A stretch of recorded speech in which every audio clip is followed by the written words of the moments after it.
na nilagyan ko na ng konting tubig rin para makalog lahat ang buong laman. Ayan, diskarte natin.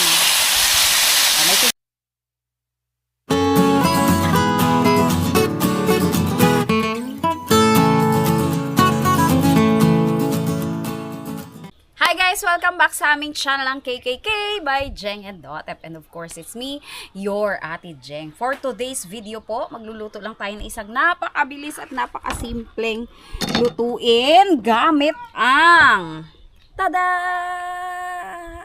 Tuna. Dog tooth tuna. Siyempre, saan pa kaya ito galing? Siyempre, sa team dagat ng Team Harabas! Ayan. Meron po tayo dyan. Pero yung ibang part po, hindi yan belly. Ito yung mga belly. Ginayat ko kasi pinanipis ko para mas madaling maluto. Ayan. Igigisa lang po natin ito kasi stir-fried lang po ito. Stir-fried sitaw with tuna belly. Wow, diba? Sa halip na ang pansahog natin, dati pong sinasahog ko talaga sa mga ganyang sitaw lang na ini-stir-fry ay giniling o kaya yung mga strips ng chicken. Ayan, pwede rin naman po yun. Pero dahil may tuna nga tayo, tuna naman yung gagamitin natin. Ayan, tapos mayroon din po tayong sibuyas. Ayan. Get-getin lang po, hindi naman masyadong malalaki. Basta po yung sakto lang na panggisa natin. Ayan. Hindi rin maliliit, hindi malalaki.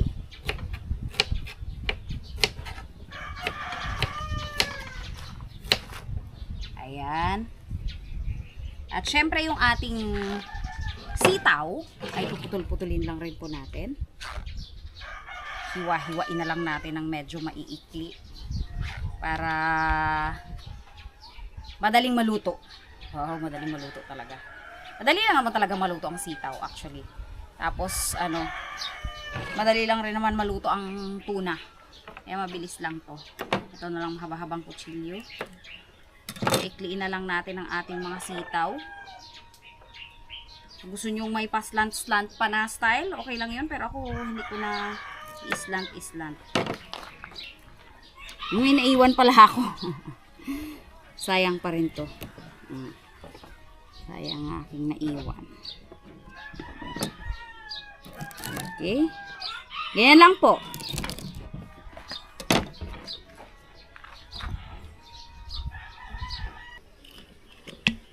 Ayan. Tines ko lang po kung mainit na. Extra virgin olive oil ang ating gagamitin. Kaya kahit medyo madami po ito. Ganyan po talaga yung nilalagay natin dyan para sa mga stir-fried. Para at least hindi masyadong tayo sa mantika. Paminsan-minsan. Wow. Kasi yung malaman po kasi niyan. Uunahan ko na sa sound si Daddy D. Sila din yan.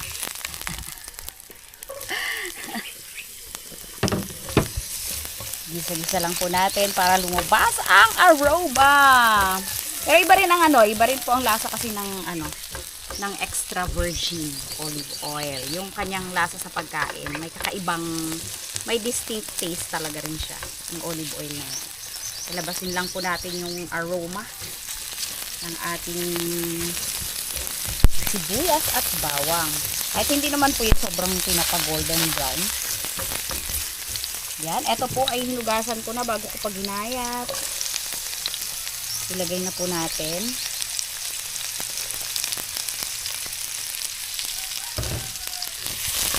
Sobrang bilis lang naman po na to.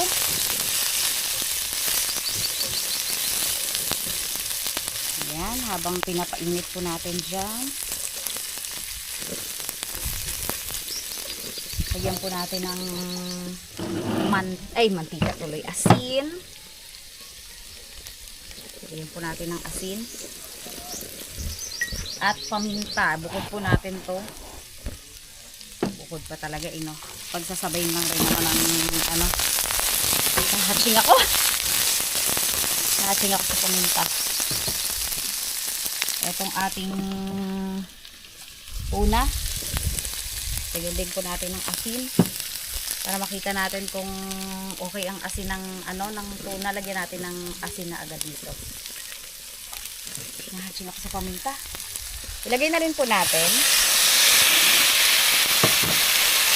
Para sabay na sila. Stir fry.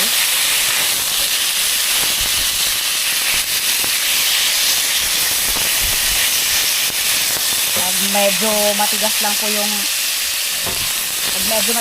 yung sitaw, saka lang tayo magdadagdag ng water. Pero since meron naman kasi tayo dito oyster sauce na nilagyan ko na ng konting tubig rin para makalog lahat ang buong laman. Ayan, diskarte natin. May tubig po yan, kaya ganun ang sound. May tubig na po yan. Naluluto na yan. Hihinaan lang po natin ang apoy na to.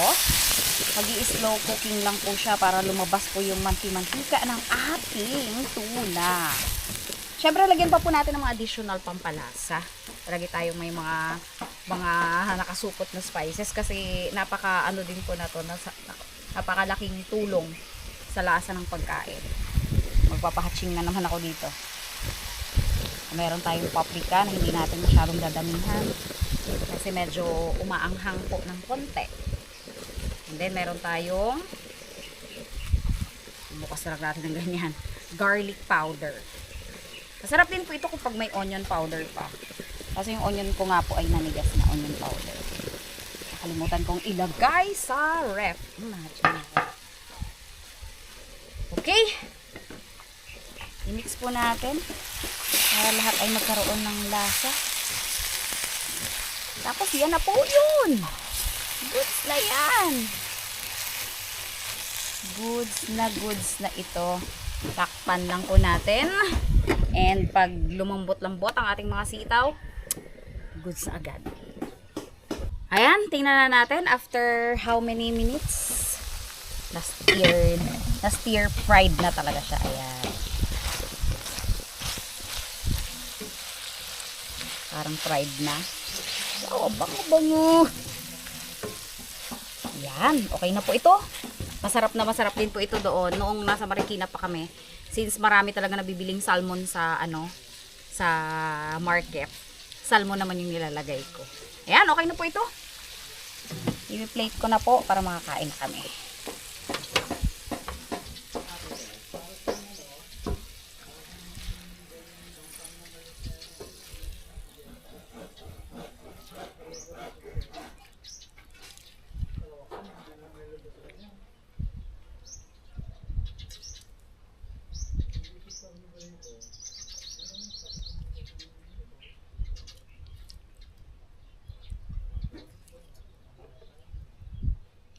Yan, kain po tayo. Ito na po ang ating ulam na tuna. Ayan, tuna. Paano kayo kanin mo na? May sitaw to na stir-fried tuna. Stir-fried sitaw with tuna. O, ito naman ay alimango. Na 2 peraso. Galing naman sa ilog. Hindi kasi nila napayaya si Tatang dahil manghang ang kanilang luto. Si Tatang hindi maanghang. May version na hindi maanghang. Payat to, gaan. Kahit batang. May spices ba yan? Wala masyadong spice yan. Wala naman. Bakit maliwanag ang buwan? Anong niya natin? Ayan. Matangho ito tuna. Belly at saka ano yan? Belly na may kahalong hindi belly. Taba-taba pa yan, pero Yung lalaki tang.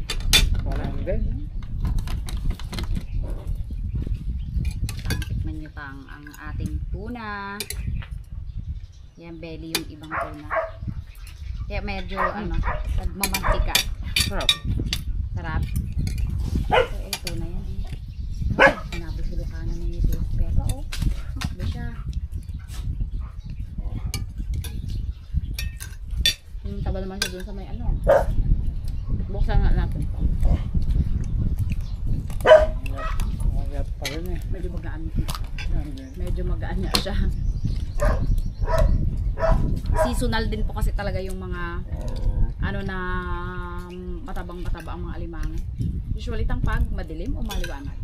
Pag maliwanag mo, Pag maliwanag, mapayat, mga taba, mataba. pabilog ang buwan, tapos hanggang bilog. Ah, Pag bilog, kahit nga yan, nakatago lang kasi sila. Pag madilim sila payatang. Kasi, ang kamay nga ako. Ang tamad sila manginain. Baka di nila makita. May mata rin naman yan. Tama Ano? nila. Ang Taba kasap yan, nito. taba yung lock niyan, ang baba niya, abo. Hindi.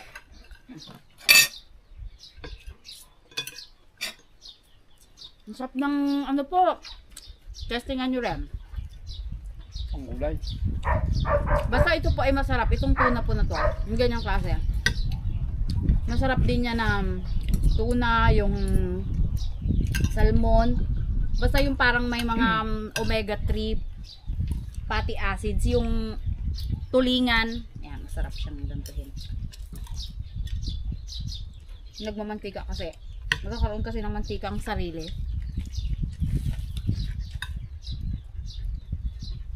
Sarap.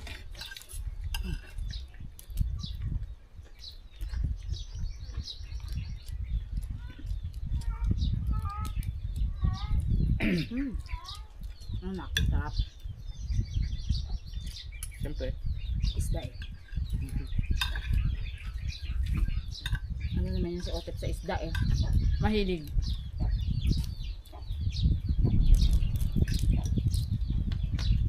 Kahit medyo malangaw-langaw po dito sa labas, mas mahangin po kasi. Ang init po kasi sa loob, parang hindi mo ma-enjoy ang pagkain mo sa init. Pero dito mahangin ngayon, no? Pero may bagyo tang. Ito parating palang bagyo. Meron. May bagyo pero ilingin nyo pa rin. Ganyan na natin. El Nino pa rin. Pagkatapos daw ng isa na to, babanat na naman ulit ang init. Ganun daw magiging style. Tapos malakas naman ulit ang ulan. Nakapalit. Yung daw tang. Manggansay ng panahon Ayan, yun. hirap na nga po. At yung magsasaka, di alam kung anong gagawin eh. Kasi baka mamaya magpunla ka, yan pala ang bagyo, biglang ma-wash out naman tang ano. Baka may mamula maaga, baka humaba init naman. Hindi naman din. Saka Papanla-punla. yun. Haba na naman siya, tatanda na naman yung punla.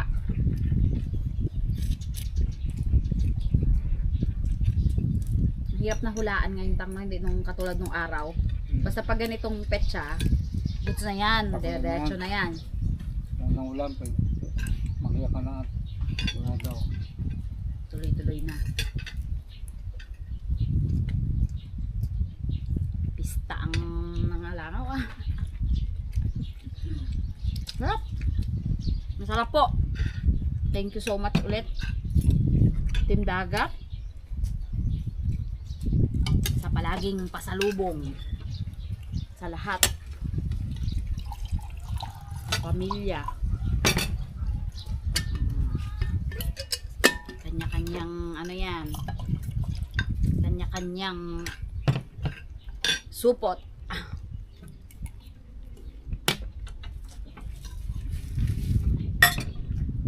Sarap na to.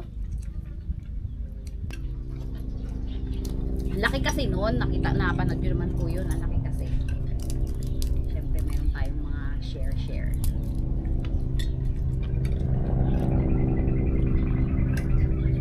Shake Girl na, nasigang niya na eh. Iba tang sinigang. Helicopter. Sarap. Sarap po nung ano, gumatika yung belly, tako, dami pa. Tikas ko.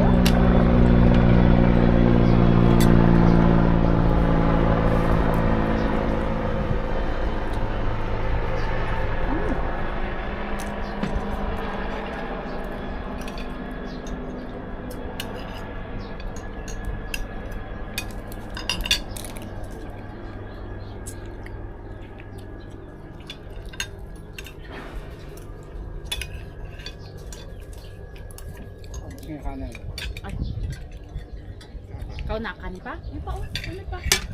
Nasa mga ulam. Sige.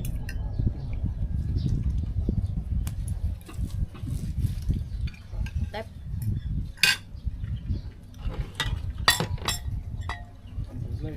Ayan. Ang sarap po ng aming kain. Tatapusin pa po namin ang aming pagkain. Dahil sabi ko nga po sa inyo, mabagal kaming kumain. Lalo na to, himay-himayin pa namin ni Tatang yan. Si Otep naman, hindi masyadong mahilig sa crabs. Mas gusto niya talaga yung mga ganyan, mga tuna, yung mga isda, mga tilapia, mga kung ano-ano. Basta yung mga solid na isda. Mas ano niya to, mas bet kesa sa mga crabs. Ayan ang mas gusto niya. Kasi malaman talaga. Tapos ano, malasa. Talagang malasa po talaga. Malasa rin yung ganitong luto. Sobrang simple pero malasa po talaga. Saka healthy po yan kasi nga olive oil yung ating nilutuan. Kung gusto nyo po lagyan ng lemon, okay lang rin po. Minsan naglalagay rin po ako ng lemon. Depende po sa isda. Pag medyo malansa po kasing isda, nilalagyan ko po ng lemon. Ito naman pong tuna, hindi naman po yan sila malansa. Kasi pwede rin po yung ganyan pag yung piniritong tilapia. Minsan naglalagay po ako ng ng lemon. Ayan, thank you so much po. Maraming salamat po sa mga sumusuporta sa aming channel na palaging nandyan pa rin po. Thank you so much kahit na mga simpleng luto-luto lang po namin na ganyan. Thank you po. God bless.